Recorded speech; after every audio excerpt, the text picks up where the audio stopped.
Hello বন্ধুরা, আমার পরিবারের সবাইকে নমস্কার জানিয়ে শুরু করছি আজকের ভিডিও। আজকে আমি তোমাদের সাথে শেয়ার করব চিলি চিকেনের রেসিপি। চিলি চিকেন বানানোর জন্য আমার এখানে লাগবে পেঁয়াজ, ক্যাপসিকাম, আদা কুচি, রসুন কুচি আর নিয়েছি লঙ্কা কুচি। তারপর আমি কড়াইতে এই যে চিকেনগুলোকে ভেজে পকোড়া করে তুলে রেখেছিলাম। এই চিকেনগুলো কিন্তু আগে থেকে আমি ম্যারিনেট করে রেখেছিলাম আদা বাটা, রসুন বাটা, একটু কাশ্মীরি লঙ্কার গুঁড়ো আর কর্নফ্লাওয়ার দিয়ে 1 ঘন্টা মতন ম্যারিনেট করে রেখেছিলাম। তোমরা চাইলে সারা রাতও রাখতে পারো, তাহলে আরও বেশি ভালো হবে। এবার আমি কড়াইতে দিয়ে দিয়েছি তেলটা একটু গরম হলে এই আদা কুচি, রসুন কুচি আর লঙ্কা কুচিটা দিয়ে একটু নাড়াচাড়া করে যেখানে কালারটা একটু চেঞ্জ হয়ে আসবে তখনই দিয়ে দেবো। এই যে দিয়ে দিলাম পেঁয়াজ কুচিগুলো দিয়ে আবারও একটু নাড়াচাড়া করে এর মধ্যে দিয়ে দেবো ক্যাপসিকাম। দেখো চাইনিজে কিন্তু ক্যাপসিকাম, পেঁয়াজ সবই কিন্তু একটু মানে কাঁচা কাঁচাই থাকে, মুখে পড়লে ভালো লাগবে, খুব একটা গলে যাতে না যায় সেদিকটা খেয়াল রাখবে। আমি জাস্ট কিছুক্ষণ নাড়াচাড়া করব। এবার আমি তৈরি করে নেব আমার ওই সসটা। এই সস তৈরি করার জন্য আমি এখানে নিয়ে নিয়েছি soya sauce, chilli sauce, tomato sauce আর রেড চিলি সস। এগুলো সমস্ত আমি পরিমাণ মতন দিয়ে দেবো।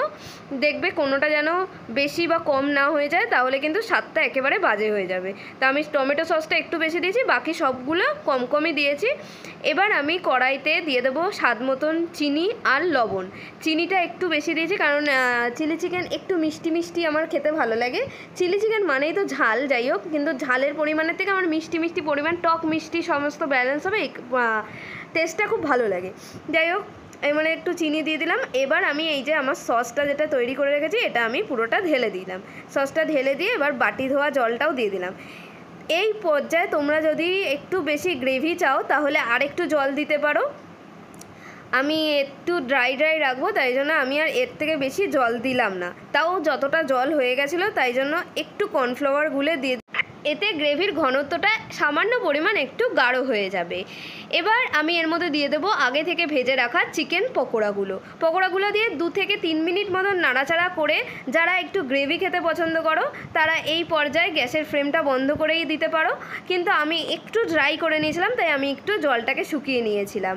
এবার আমি এর উপর থেকে দিয়ে দিলাম ড্রাই রোস্ট করা তিল।